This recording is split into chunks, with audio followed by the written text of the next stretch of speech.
Bueno, nuevamente, buena tarde para todos. Pido disculpas por haber llegado un poquito tarde, ya lo había dicho. Hoy vamos a ver análisis de ciclo de vida y ecodiseño como alternativas de mejoramiento en los productos. Entonces voy a compartir pantalla para poder colocar la presentación.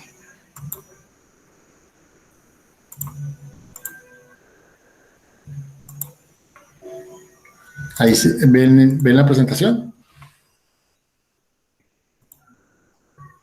Sí, profe. Ok. Bueno, dentro de nuestro esquema habíamos planteado que íbamos a mirar todo el tema del proceso para buscar que las empresas fueran ecoamigables.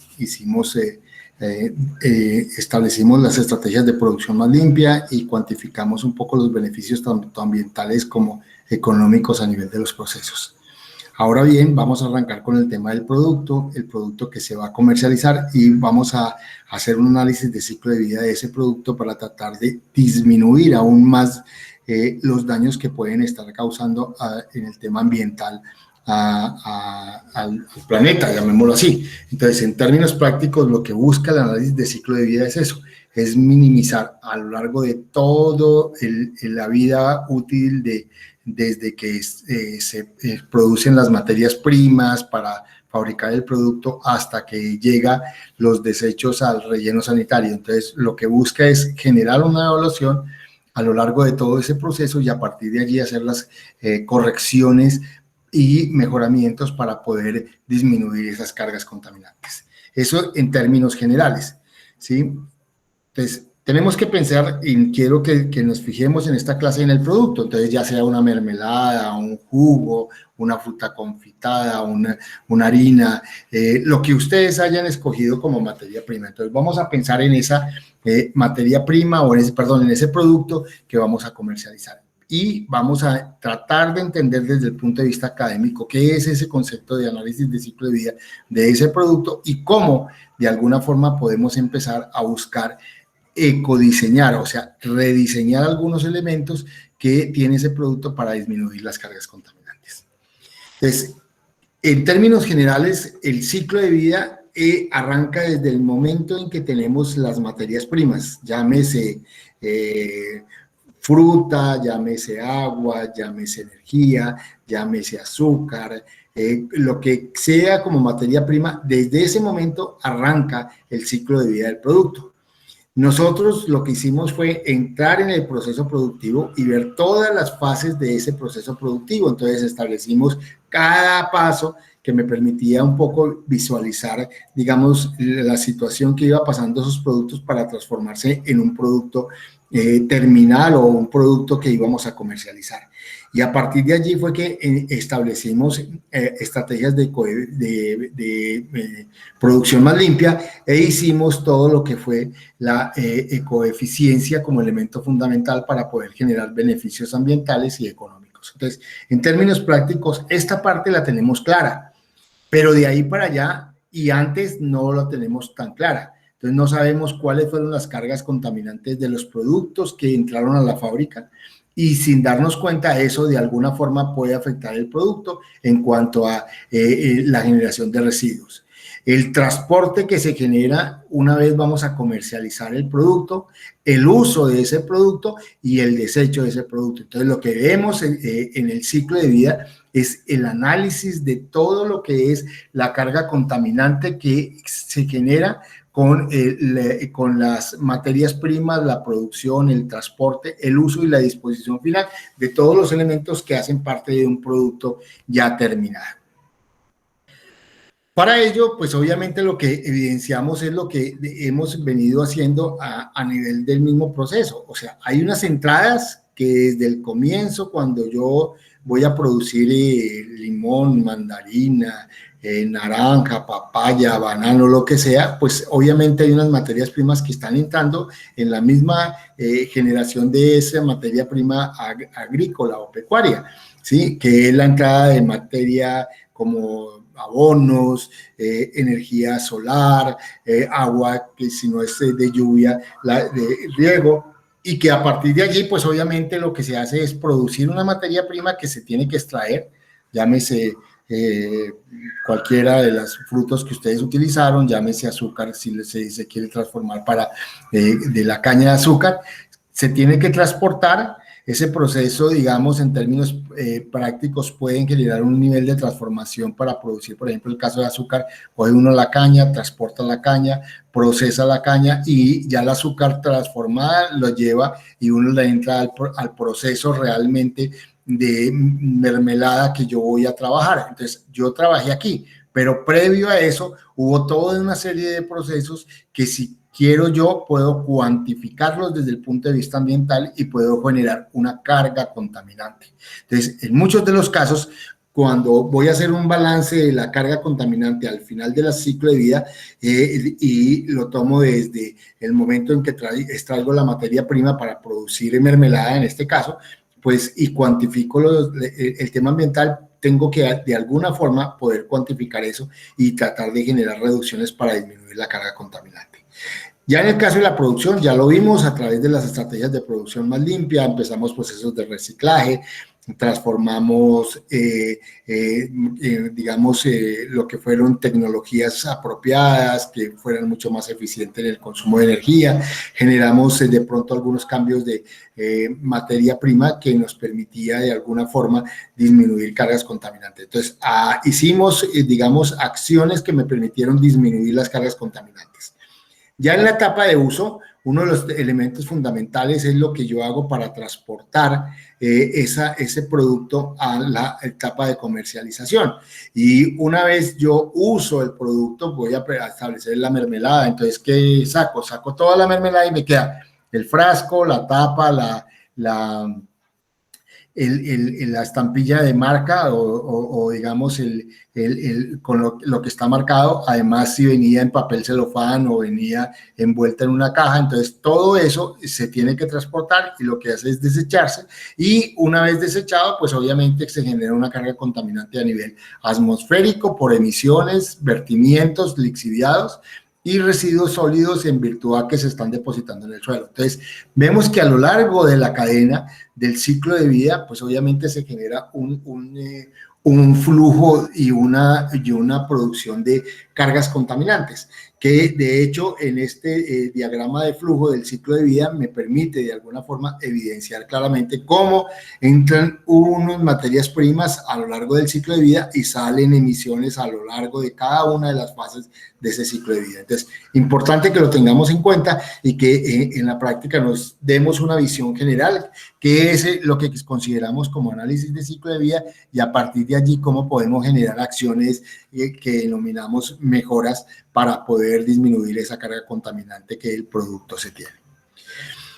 ¿Cuáles son los tipos de ciclo de vida? Entonces, el más general y el que más se usa es cuando yo, desde que tengo los recursos, en este caso, en la materia prima está en el estado natural, se explota, se extrae, se genera una distribución, se genera una transformación primaria, llamémosla de limpieza, de cortés, de lo que sea, digamos, ya se ha generado un primer proceso, de ahí se transporta y se lleva a la empresa. Yo lo que hice fue trabajar aquí en la parte de producción, o sea, yo recibí las naranjas, recibí las manzanas, las limpié, las lavé, generé todo el proceso, o sea, en esta parte es que yo he trabajado, pero previo a ello hemos tenido ya toda esa carga contaminante.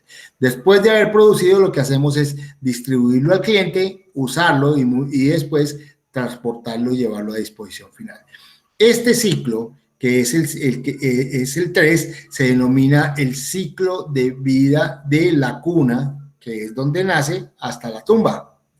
Pero hay 3 ciclos de vida adicionales. El primero es el que hemos hecho y hemos analizado, que se llama de la puerta a la puerta, o sea, en la fase productiva. Este ya lo tenemos claro porque nosotros cuantificamos de alguna forma la cantidad de residuos, no llegamos a los indicadores, pero sí identificamos cuáles eran los residuos, tanto líquidos, sólidos como gaseosos que se generaban, y a partir de allí lo que hicimos fue hacer unas acciones de mejora. Entonces, tenemos un primero que se llama de la puerta a la puerta, un segundo que va desde el estado natural de los recursos hasta la producción que se denomina de la cuna a la puerta, un tercero que va de la cuna a la tumba y un cuarto cuando se genera todo el proceso de reciclaje y empezamos a generar toda una reconversión del material que que digamos se va a desechar, que no se desecha, sino sencillamente se transforma y se reutiliza en todo el proceso, que se llama de la cuna a la cuna. Entonces, ¿qué es? Es cíclico y esa ciclicidad que tiene nos va a permitir de alguna forma generar, digamos, la cuantificación y la reducción de las cargas contaminantes. Esto permite evidenciar que de acuerdo a lo que nosotros tenemos, nosotros podemos tener diferentes tipos de análisis de ciclo de vida. Para nuestro caso académico vamos a arrancar desde aquí, desde lo que es la puerta, que es la producción, y vamos a llegar hasta la tumba, o sea, de la puerta a la tumba, sería, digamos, un ciclo, un análisis o una cuantificación de la carga contaminante que nos va a permitir de alguna forma poder evidenciar claramente cuál es la carga contaminante de estos procesos. ¿Hasta ahí es claro?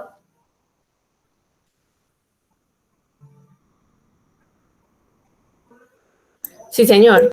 Ok, sigamos. Entonces, un primer elemento antes de la puerta, o sea, la producción, está una carga contaminante y después de la producción viene otra carga contaminante. Estas dos cargas contaminantes, la que está, digamos, en un cuadrado verde y está en un cuadrado rojo, no las tenemos cuantificadas. La que tenemos evidenciada y clarificada es la que se hace en la producción, pero el ciclo de vida del producto me permite visualizar esto. Entonces, nuevamente reitero, vamos a evaluar la producción y todo lo que es la fase final, desde la distribución al cliente, el uso y el fin de vida o la tumba en términos reales. ¿Cómo se hace todo esto? Quizá es lo más importante, ¿sí? Lo primero que hacemos es tener una unidad de medida, que puede ser, digamos, un pote de mermelada, digamos, unidad de medida de jugo, o como en el caso que tengo aquí mostrado, una camiseta. Entonces, ¿qué es? Una camiseta que se va a cuantificar la unidad, digamos, de contaminación que genera esa camiseta. Para el caso de la camiseta es importante, por ejemplo, el tallaje. Entonces, ¿por qué? Porque la materia prima que se utiliza para las small y si es de niño, pues obviamente es mucho menor si es para adulto y si es talla S, L y M o extra L, que son las más grandes, pues la materia prima es mayor. Entonces aquí, digamos, en términos prácticos, muestra el ejemplo de que es una camiseta de talla M. Una vez una vez a la semana y se lava en lavadora, pues obviamente a una temperatura de 30 grados. ¿Y cuánto es la vida útil de esa camiseta? 5 años. Entonces, la unidad funcional es una camiseta de talla M, que se usa una vez por semana, se lava en una lavadora y su vida útil es 5 años, y esto me va a permitir de alguna forma poder cuantificar, digamos, la carga contaminante que en este caso esta camiseta podría generar. Entonces, es importante como el elemento, digamos, de análisis, lo que nosotros vamos a utilizar como unidad de análisis en el ciclo de vida. En nuestro caso, vamos a tomar, digamos, la producción de un día o vamos a establecer la producción de un mes o de un año para poder tener una visión mucho más amplia de lo que se podría generar en términos prácticos como unidad de medida. ¿Hasta ahí es claro? Sí, señor. Ok.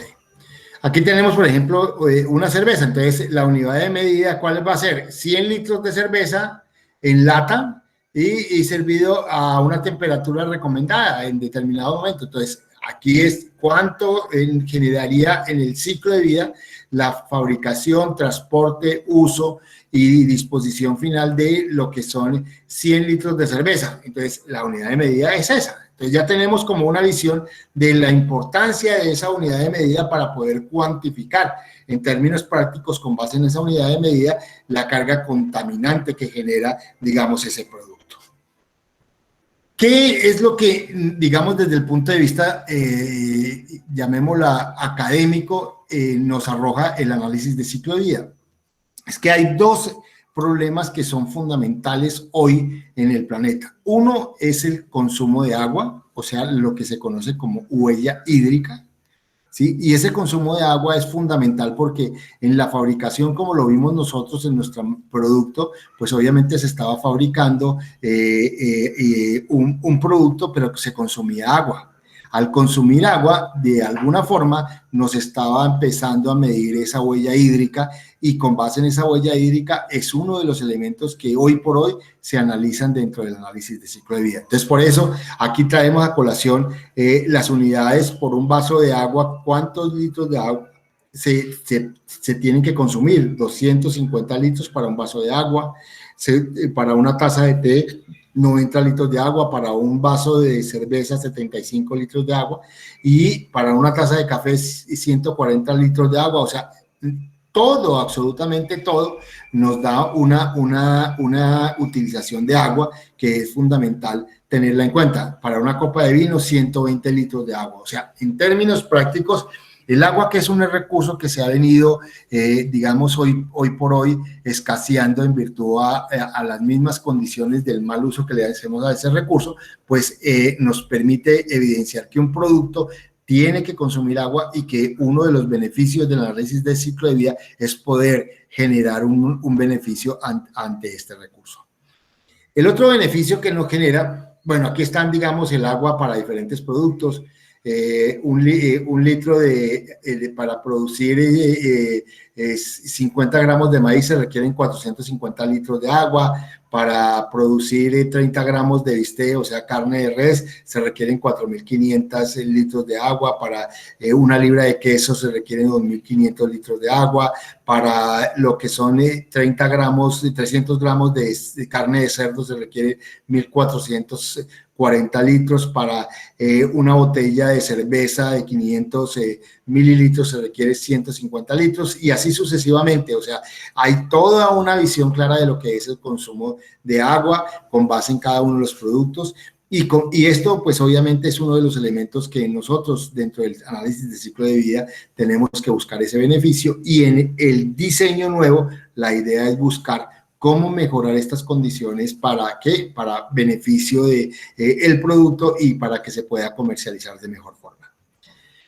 El segundo beneficio que trae es la huella de carbono. La huella de carbono es, digamos, la cantidad de carga contaminante que genera cada producto, ¿sí? Y esto también es cuantificable. Estas dos huellas, tanto la huella hídrica como la huella de carbono, son hoy, digamos, desde el punto de vista práctico, dos medidas que se tienen para analizar la carga contaminante de los productos, y con base en esos dos elementos, la huella hídrica y la huella de carbono, en muchos países del mundo limitan la comercialización de los productos.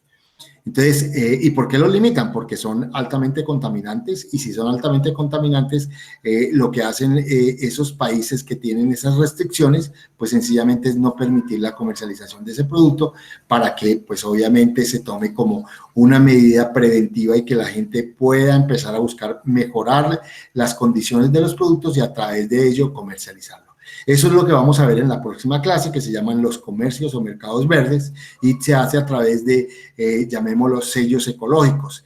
Cada país tiene un sello ecológico patentado por el país, por los gobiernos de los países, y ellos son los que garantizan de alguna forma, en primera instancia, que los productos que tienen los sellos ambientales o sellos verdes, pues obviamente sean productos que generan menos cargas contaminantes. ¿Y qué cargas contaminantes? Aquí tenemos dos: la huella hídrica y la huella de carbono, que se sacan a partir de lo que es el análisis de ciclo de vida. ¿Hasta ahí es claro? Sí, profe. Sí, señor. Sí, profe. Ok. Otro de los beneficios que se da es la relación, digamos, de llamémoslo, huella de carbono con base en la producción de proteínas, ¿sí?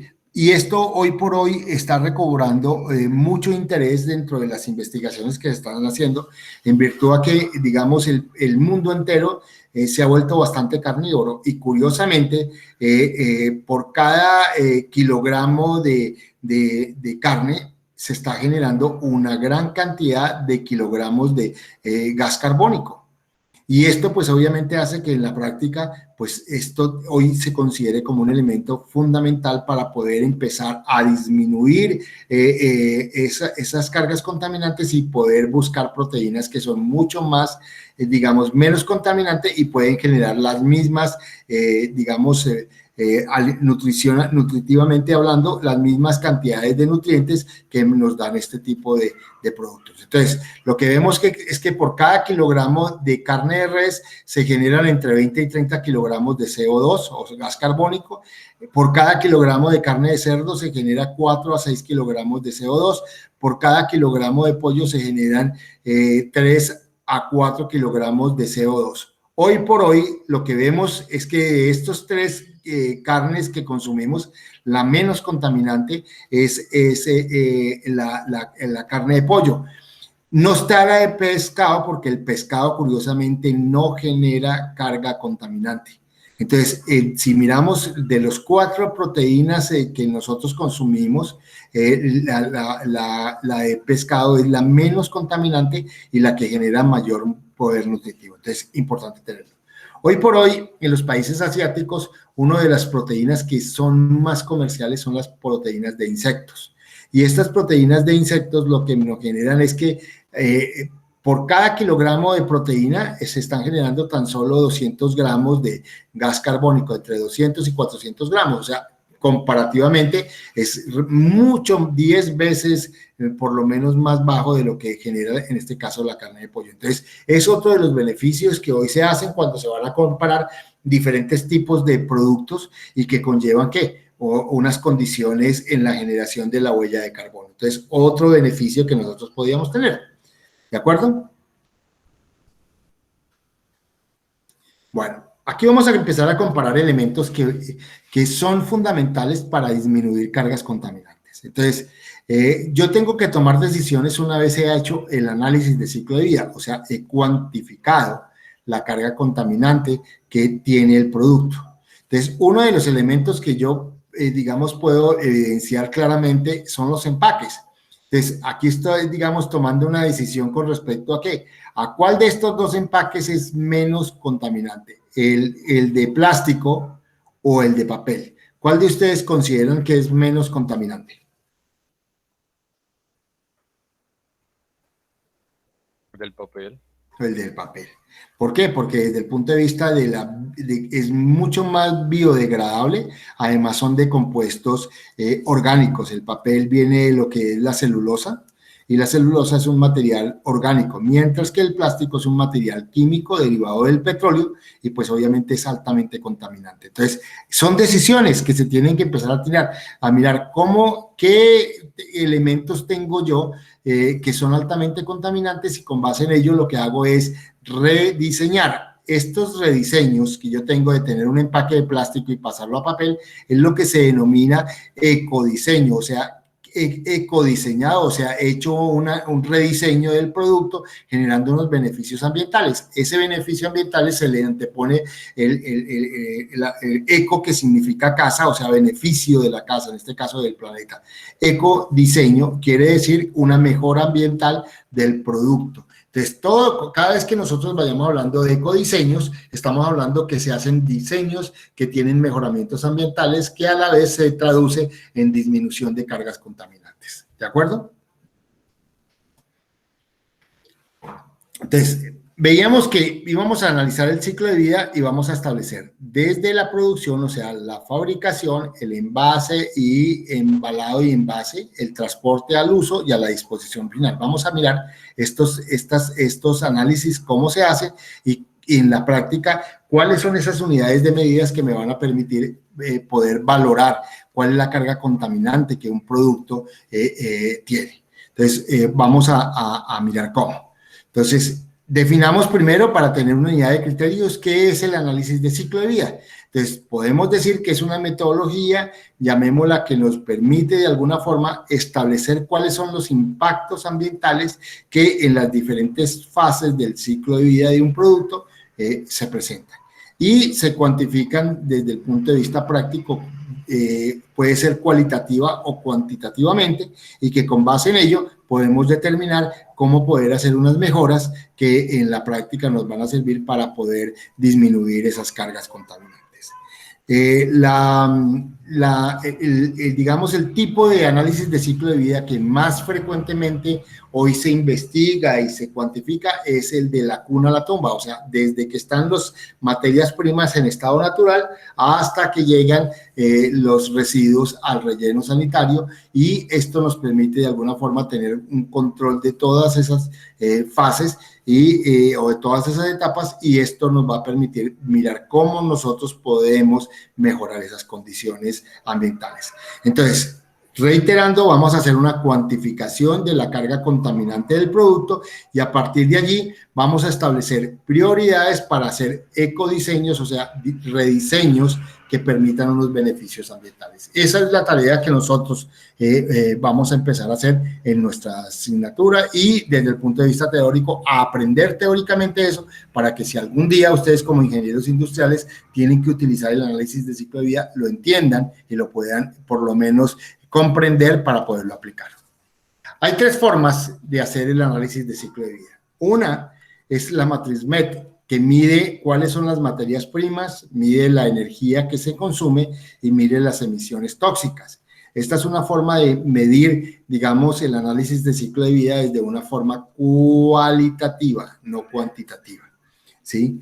Las otras dos que se miden cuantitativamente son los ecoindicadores, que me da un ecoindicador o un número que nos indica cargas contaminantes. Las unidades son las unidades de contaminación, y otras son los software, que hoy por hoy lo que hacen es incorporar datos, procesarlos a través de un diseño de un software, y me arroja un resultado que es la carga contaminante del producto a lo largo de las diferentes fases del ciclo de vida. Entonces son los tres tipos: matriz MET, que es cualitativa, y cuantitativa, ecoindicadores y los software para el análisis de ciclo de vida. ¿Hasta ahí es claro? Sí, señor. Ok. Sigamos. Entonces, miremos la primera, la matriz MET. Entonces, ¿qué materias primas entran? Esta tengo aquí resaltado con amarillo, es la fase de producción, que ya nosotros la revisamos, pero miremos las otras, las que anteceden. Entonces, uso de materiales, frutas cítricas como las que utilizamos, o productos agrícolas o pecuarios. Se utilizan también azúcares, ácidos, se utiliza agua, se utiliza energía, y vemos que hay unas materias primas que están dadas en la fase de producción. Abonos químicos por lo menos también se pueden utilizar. Uso de energía, entonces se utilizan uso de energía no solamente en la fabricación digamos, transformación de algunas materias primas en unos productos secundarios que se van a tener, sino en el consumo de energía para poder, digamos, lavar, pasarlos por algunos lugares, generar algunas dinámicas. Por ejemplo, si utilizamos café, se quita la cereza para dejar el grano, entonces se utiliza una energía. Entonces ahí hay una energía que se está utilizando. Y las sustancias tóxicas, ya lo decíamos, son por lo menos agroquímicos, que son productos que vienen de la petroquímica, que es el procesamiento del petróleo. Entonces, este tipo de elementos me da como los tres elementos: que hay algunas materias primas que se están utilizando, que hay una energía que se utiliza, y que hay unas sustancias tóxicas que de alguna forma, pues obviamente se están generando. Si uno mira desde el punto de vista práctico, pues obviamente a nivel cualitativo vemos que estas sustancias tóxicas son las que en términos prácticos pueden generar un mayor daño. ¿En virtud a qué? A lo que se generan con los lixiviados, a lo que se genera con muchos de los elementos químicos que nosotros le aplicamos. Entonces ahí vemos como un primer inconveniente. El de producción ya lo tenemos claro, ya lo hemos visto. El de transporte, al distribuirlo, entonces lo que vemos es que por lo menos se está utilizando en materiales, utilizamos el combustible que el vehículo por lo menos se requiere, pero además de pronto unos embalajes como cajas, como empaques que de alguna forma tienen que ir para poderse distribuir.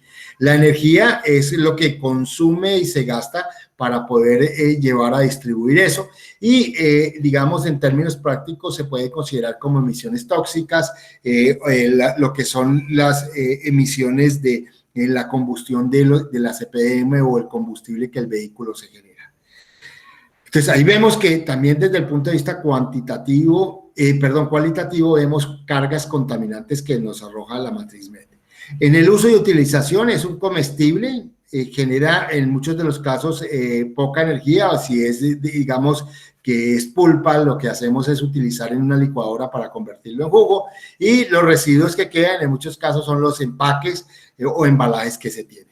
Y ya cuando llegamos a la disposición final es lo que utilizamos para transportar y obviamente, digamos, los combustibles que allí se generan que emiten no solamente el transporte de la basura para llevarlo al relleno sanitario, sino también la disposición que me genera. Me genera lixiviados que son altamente tóxicos, emisiones a la atmósfera y contaminación del suelo por los residuos. Entonces, vemos que desde el punto de vista práctico la matriz MED me arroja esos análisis cualitativos y no cuantitativos de la carga contaminante que a lo largo del ciclo de vida se da. Ese es el primer tipo de análisis que podríamos hacer bajo un sistema de medición cualitativa, no cuantitativa. La segunda son los ecoindicadores, o sea, ecoindicadores ambientales. Entonces, lo que veo es que, digamos, yo puedo dividir en tres fases, una fase que es la de producción, una fase que es la de uso y una fase que es la de desecho. Entonces, las tres fases que podría yo evaluar, puedo evaluar antes, pero dijimos vamos a centrarnos en estas tres. Entonces, yo lo que hago es las cantidades que yo entro de materia prima, busco cuáles son los indicadores de contaminación, que ya los vamos a ver en un ecoindicador que es un documento que yo les voy a aportar, que ya lo subí a la plataforma, y nos da unos resultados de contaminación, que al final, por cada una de las fases del proceso, me va a dar, en este caso, en este proceso de producción, me va a generar 235 unidades de contaminación. Para el uso, lo que hago es transportar para distribuirlo, entonces genero una cantidad de transporte, me genera un indicador de contaminación y me da un resultado. El cartón donde yo embalo el producto me da una cantidad de uso, un indicador que me da la carga de contaminación y el resultado de esa contaminación. Y un empaque de celofán que me da la cantidad, la unidad de contaminación y el producto. Ya en la suma de esta fase de uso me da esta carga contaminante que relativamente es muy baja. Y en el desecho, pues obviamente son los residuos urbanos que yo emito con base en el producto, que realmente son 10 gramos, ¿sí? Esos 10 gramos, pues obviamente genera una unidad de contaminación que me da esto. Entonces, si yo evidencio las cargas contaminantes que yo tengo, pues obviamente la mayor podría ser en la producción. Pero si yo he hecho estrategias de producción más limpia, estas cargas contaminantes disminuyen. Entonces, al disminuir, las que me quedarían son estas. Entonces, ¿qué hago? Busco la forma de mejorar, ecodiseñar cómo transporto eso, el embalaje del producto y el papel celofán que me está generando esas cargas contaminantes. Y de pronto, este producto puedo también hacer que en lugar de vertirse, empiecen a generar procesos de reuso. Eso es lo que se conoce como rediseños del producto, que en última, si se logran, lo que hace es conseguir el término de ecodiseño, o sea, rediseñar generando unos beneficios ambientales, y ese rediseño con beneficios ambientales se llama ecodiseño. ¿Hasta ahí es claro? Sí, profe. Ok. La tercera forma son los software. ¿Cuáles software hay? Hay todos estos que tengo aquí al costado izquierdo: Simoprop, Humberto, EcoPro, Ecosys, IDEA. Son software que hoy son comerciales, ¿sí? De hecho, no permiten, porque digamos hay otros software que lo que hacen es facilitar, digamos, un prototipo de manera gratuita para que la gente lo utilice y vea la utilidad. Estos software no lo permiten porque en muchos de los casos, pues obviamente esto le genera de que en términos reales las empresas lo utilicen y traten de mejorar sin comparar el software. Entonces, por eso ellos no, sus plataformas no hay prototipos gratuitos que le permitan conocer el ello. Muestran los ejemplos y uno puede entrar a visualizarlos, pero no le permiten el uso de los prototipos.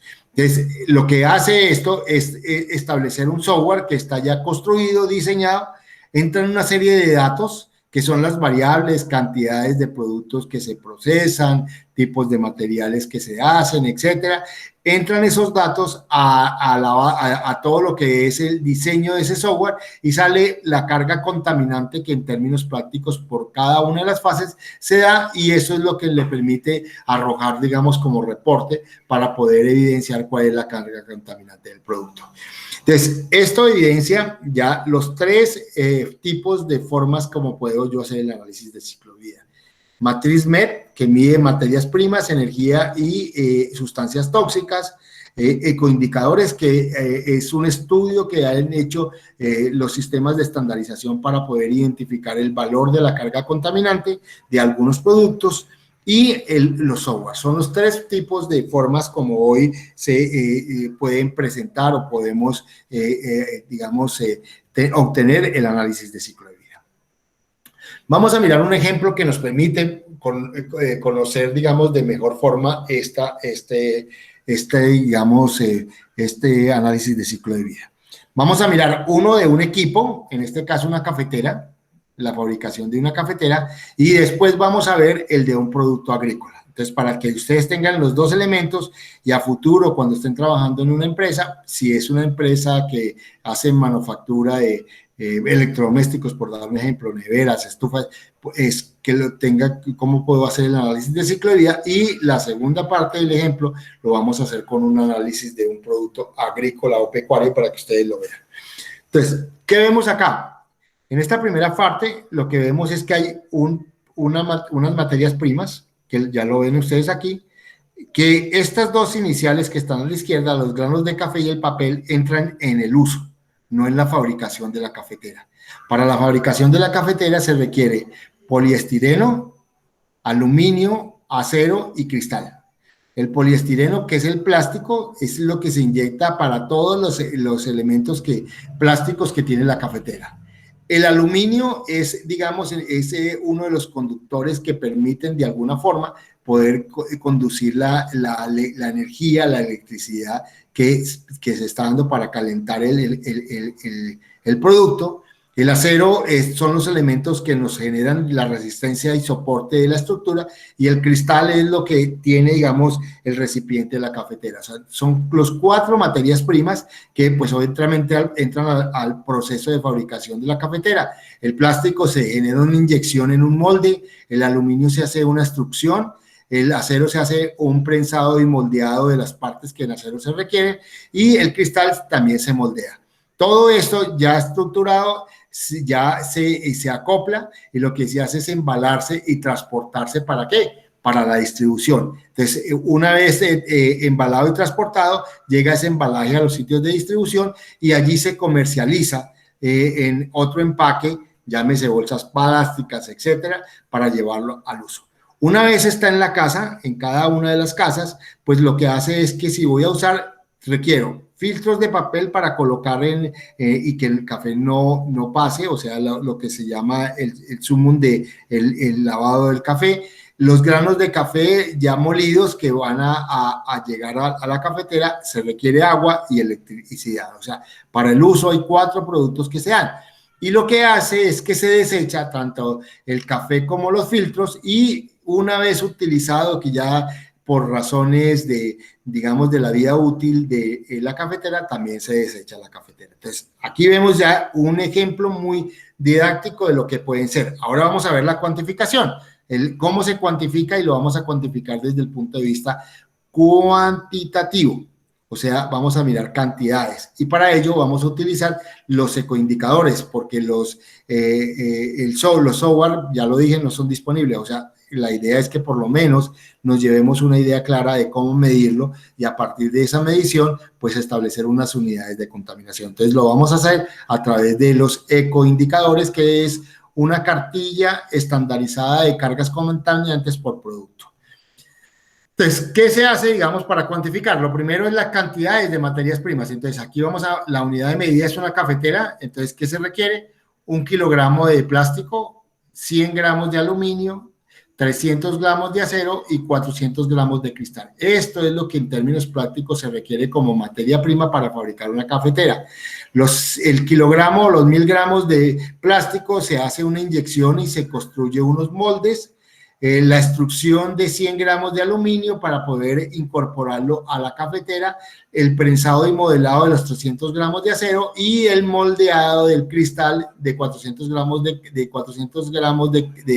cristal nos van a arrojar la fabricación de una cafetera que se embala en una caja y que posteriormente se transporta para llevarlo a un punto de comercialización, una tienda o como quieras llamársela, de un supermercado, que allí la compramos, la embalamos y la llevamos para el uso. Entonces, ¿qué usamos? Usamos la cafetera que ya la tenemos fabricada, pero además utilizamos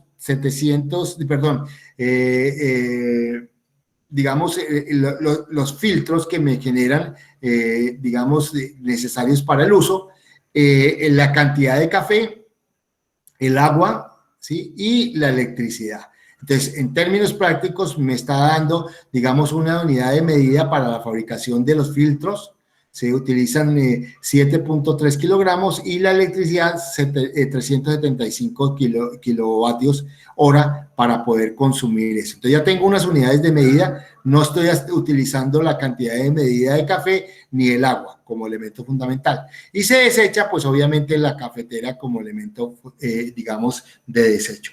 Ya teniendo, digamos, esas cantidades, vamos a entrar a aplicarlos dentro de nuestras tablas. Previo a esto, digamos, lo que hacemos es que hacemos un análisis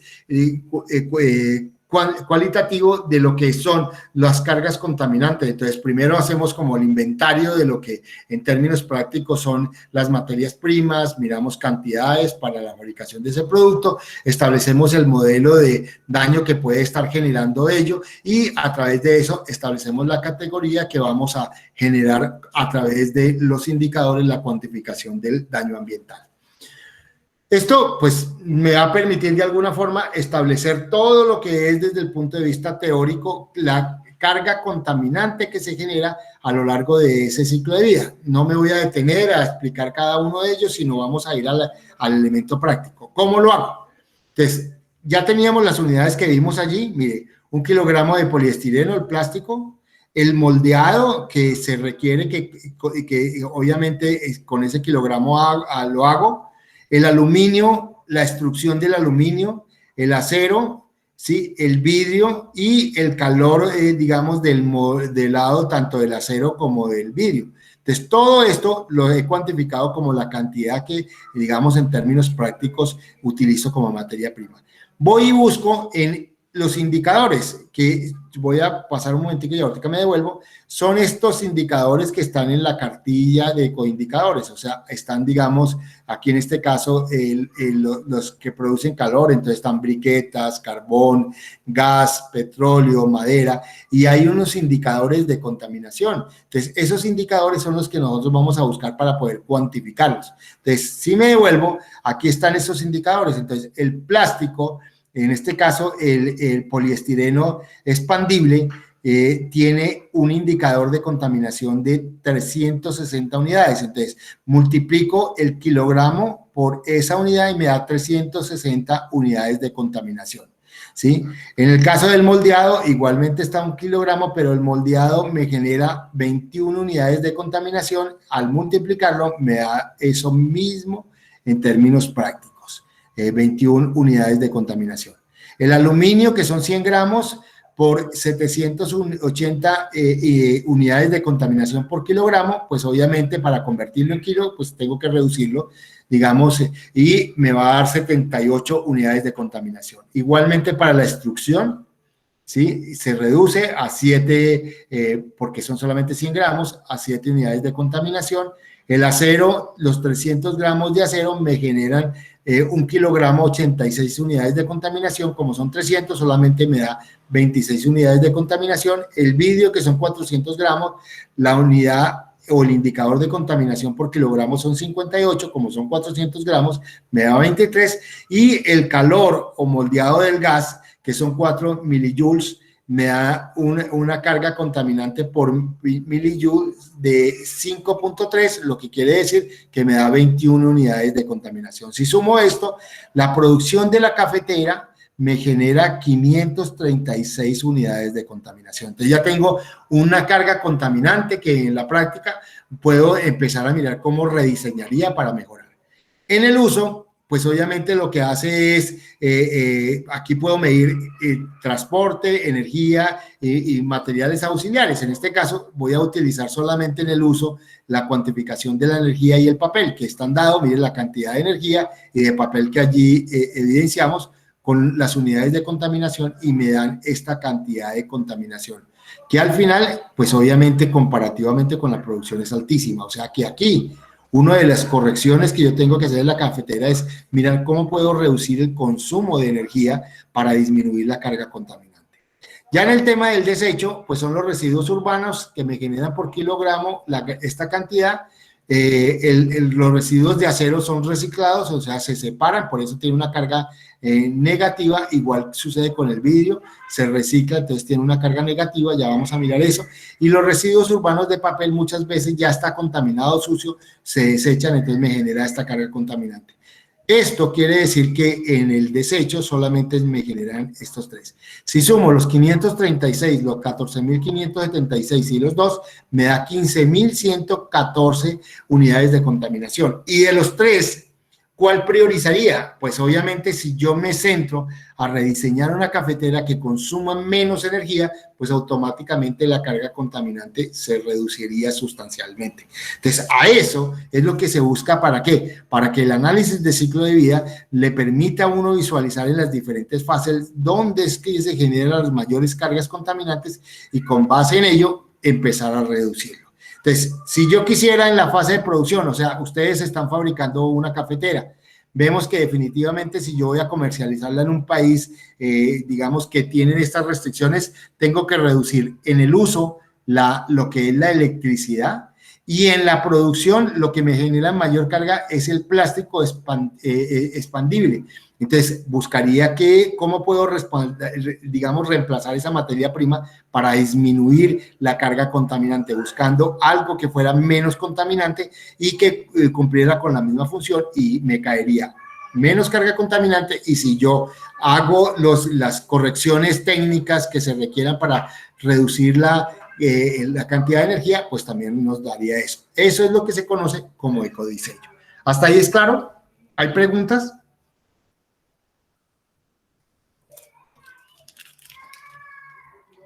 Todo claro, profe. Ok. Entonces, los ecoindicadores nos da este tipo de elementos dados. Yo se los voy a mostrar, lo voy a mostrar ya nuestra, aquí estamos, abramos el Classroom para que lo veamos dentro del Classroom. Está Biología para Ingenieros. Miramos en la que ya subí, que dice ecodiseño. Vamos a mirar la documentación que ya les aporté, y aquí al final está ecoindicadores. Entonces lo abrimos y vemos que es una cartilla que me indica el ejercicio que acabamos de ver. Aquí, si ustedes lo leen, ahí está el paso a paso, cómo se realiza absolutamente todo. Y al finalizar están estos indicadores. O sea, después de la bibliografía están estos anexos, que es la carga contaminante por cada uno de los productos dados. Entonces, producción de materiales férricos, ¿sí? En milipuntos, que son miliequivalentes de contaminación por kilogramo.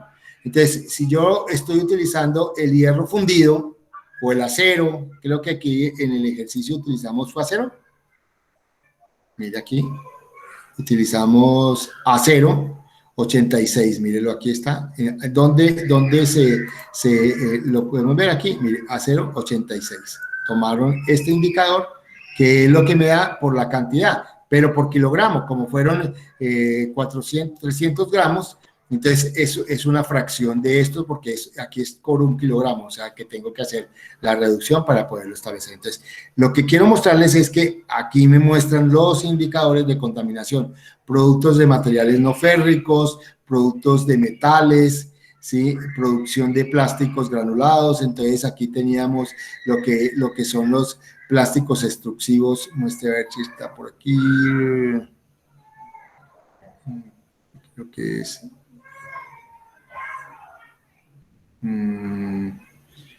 pues el plástico extrusivo, creo que es este, el que utilizamos.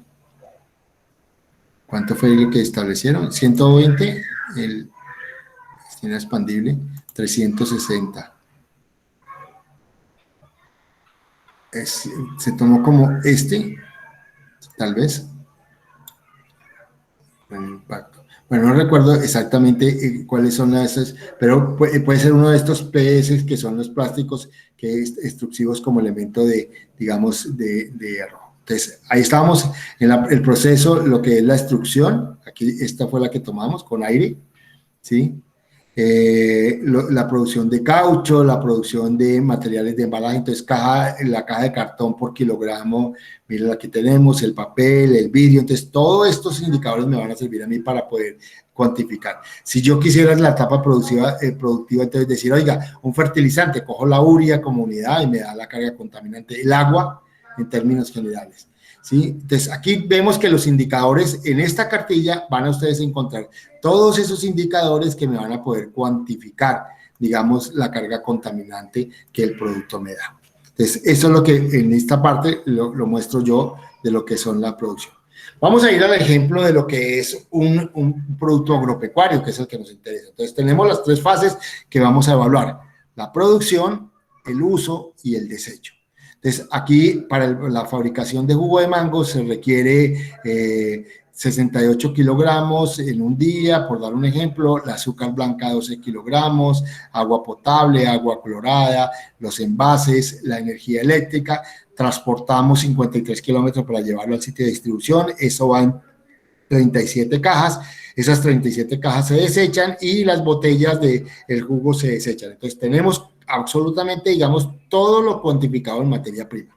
Vamos a meter los indicadores. Entonces, ya tengo, digamos, en la fabricación del jugo estos elementos en las unidades kilogramos, metros cúbicos, kilovatios y kilogramos. Buscamos el indicador que los coindicadores me da, hacemos la multiplicación si las unidades corresponden. Aquí es por kilogramo, entonces multiplicamos y me da este valor en la etapa de producción, o sea, 1440,6731 unidades de contaminación en la fabricación del jugo. En el uso, entonces, el transporte de los 53 kilómetros por el indicador que me da ese transporte, me da esta cantidad. Las cajas de cartón, igualmente, por el indicador me da esto. Entonces, hay 7.654 unidades de contaminación. Y en el desecho, pues está el vidrio y en las cajas de cartón, la cantidad de vidrio y caja de cartón que me da esto. Entonces, si nosotros miramos, nos da 9.112 unidades de contaminación, y miremos cuál de todos es la más contaminante. En el desecho, 17, en el uso, 7.654 y en la producción, 1.440. Aquí podemos hacer estrategias de coeficiencia y reducir la carga contaminante, que fue lo que ya hicimos. Aquí, ¿qué podemos empezar a mirar? ¿Cómo modificamos el transporte digamos, de estos 53 kilómetros? ¿Cómo disminuimos esa cantidad de carga contaminante que nos arroja realmente una cantidad contaminante alta? Y las cajas de cartón, que digamos en términos prácticos podría yo empezar a reciclarlas. Igualmente sucede con el vidrio y el plástico, o sea, yo podría empezar a reciclar estos elementos.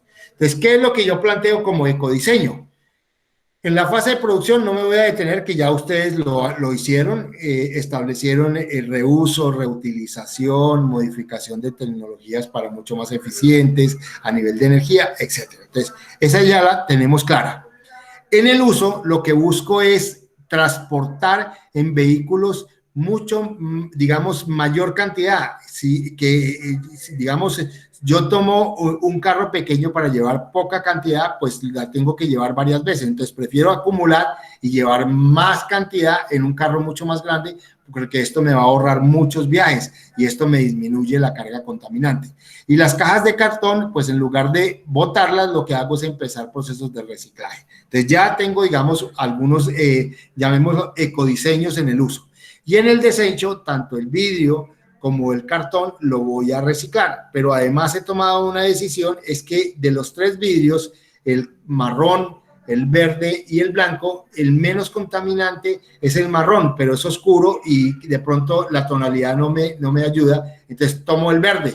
Entonces voy a cambiar el vidrio transparente por verde, que es menos contaminante. ¿Esto qué conlleva? A que si yo hago esos cambios, hago los procesos de las estrategias de producción más limpia de estas unidades, reducen a esta, o sea, ¿cuánto se redujo? De 1.440 a 756. ¿Haciendo qué? Reutilizando el agua. Mira aquí esta parte final, perdón, convirtiendo a ahorradores, digamos, de equipos que consumen menos energía, más eficientes. El envase de vidrio, pasé de vidrio transparente a vidrio verde. ¿Sí? El caso del agua la reduje o por lo menos reciclé, y estos cambios son los que me generaron esta disminución en la carga contaminante de eso. O sea, bajé casi el 50% de la carga contaminante en la producción con las estrategias de producción más limpia. En el caso del uso, entonces, en lugar de utilizar camiones pequeños, lo que hice fue utilizar camiones mucho más grandes y llevar menos cantidades. Esos camiones más grandes contaminan menos por el número de viajes que se llevan. Entonces, los 53 kilómetros, pero en un viaje donde se lleva mayor producto, baja sustancialmente la carga contaminante y me reduce en esa cantidad significativa la carga contaminante. Y en las cajas de cartón yo puedo empezar a reciclar. Entonces, lo que voy a hacer en términos prácticos es empezar a generar reciclaje de esa materia y poderla comercializar. Entonces, de 7.000 bajé a 1.941, que es una reducción significativa. Y en el caso, por ejemplo, del desecho, lo que hice fue que juntos empecé a reciclarlos. Entonces, si yo empecé a reciclarlos, ¿qué es lo que hago? Que ya no voy a tener una carga contaminante porque ya no va a ir al relleno sanitario, sino que se van a convertir en material reciclado, que me da una carga negativa. ¿Esto qué me arroja? Que sumado las cargas hechas, el ecodiseño al producto, me bajó de 9.112 unidades de contaminación a 2.569. Y esto, cuando yo hago esa reducción de esa carga contaminante, evidencia claramente que yo empecé a trabajar con un producto que es ecoamigable, un producto que con toda seguridad va a obtener el sello verde, y con base en ese sello verde puedo abrir la comercialización en productos en el exterior. ¿Hasta ahí es claro? Sí, profe. Ok. ¿Alguna pregunta hasta este momento?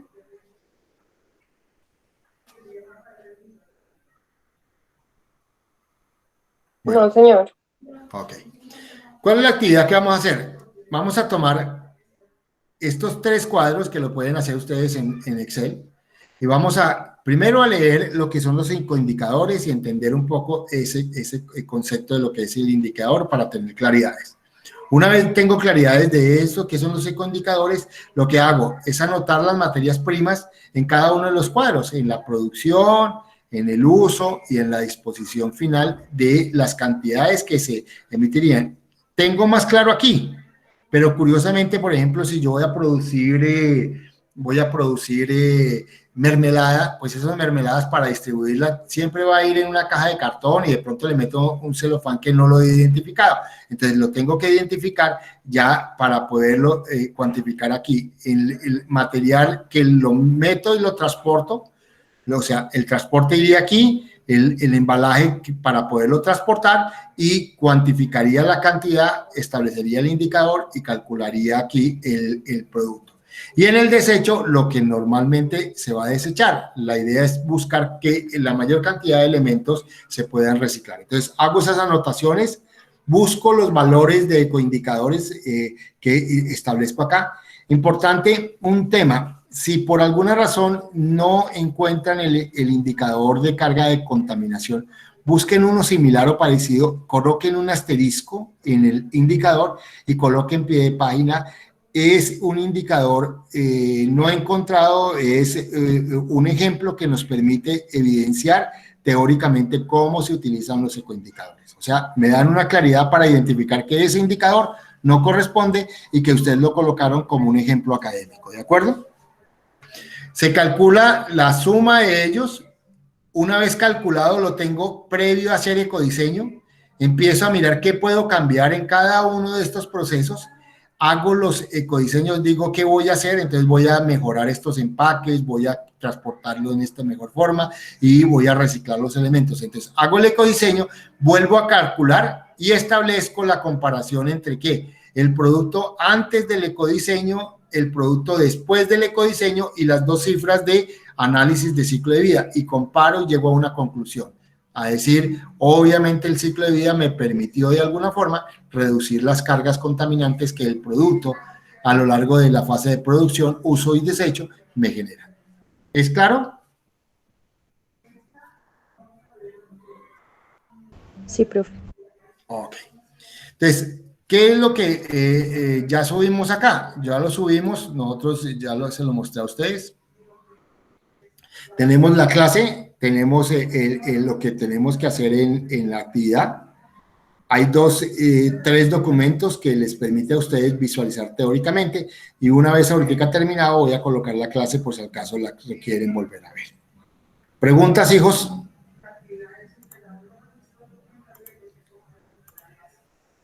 ¿Comentarios? Bueno, importante que entiendan que desde el punto de vista teórico y académico, el análisis del ciclo de vida va a jugar un papel fundamental a futuro en muchos de los países del mundo en virtud de las medidas que hoy se están tomando a nivel de los temas ambientales, a nivel de contaminación. Yo creo que ustedes escucharon la semana pasada, a finales de la semana antepasada se reunieron el grupo de los 7, o sea, los países más poderosos del mundo y empezaron a tomar medidas en contra de la contaminación, el cambio climático y eso. Y dentro de eso está la repercusión de la comercialización de productos altamente contaminantes. De hecho, dentro de las declaraciones que ellos hicieron, empezaron a ponerle restricciones al comercio chino. ¿Y en virtud a qué? A que los chinos fabrican muchos productos, pero no tienen en cuenta este análisis de ciclo de vida y con base en ello, pues obviamente, hoy por hoy, pues esto va a ser uno de los indicadores que se van a tener en cuenta para la comercialización de productos en el exterior. Entonces, si yo quiero comercializar un producto en un país asiático, por decir algo, Japón, en Japón me piden el análisis de ciclo de vida para darme la entrada al producto. Si voy a Alemania, Alemania me pide el análisis de ciclo de vida.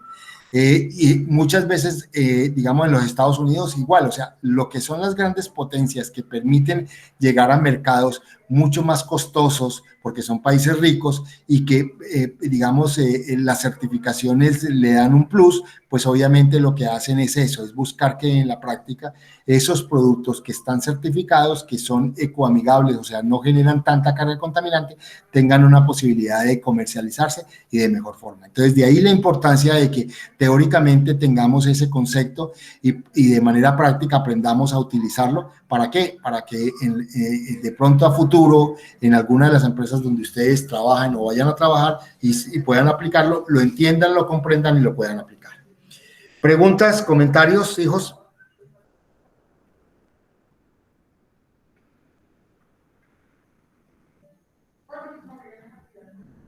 ¿Están dormidos? No, No, profe. profe. Bueno, entonces todo quedó claro. Si no hay preguntas ni comentarios, pues nos vemos dentro de 8 días a ver nuestro último tema, que son los comercios y mercados verdes, el tema de sellos para que ustedes tengan una visión completa de lo que es, digamos, las empresas ecoamigables. Si no hay otro particular y no hay preguntas, nos vemos dentro de 8 días. Listo, Gracias, profe. profe. Gracias. Gracias, profe. Hasta Un luego. abrazo. Gracias, profe. Gracias, profe. Hasta Gracias, hasta luego. luego. Hasta luego. Profe, entonces solo tenemos que entregarles a últimas 3 tablas con el análisis del documento, ¿cierto?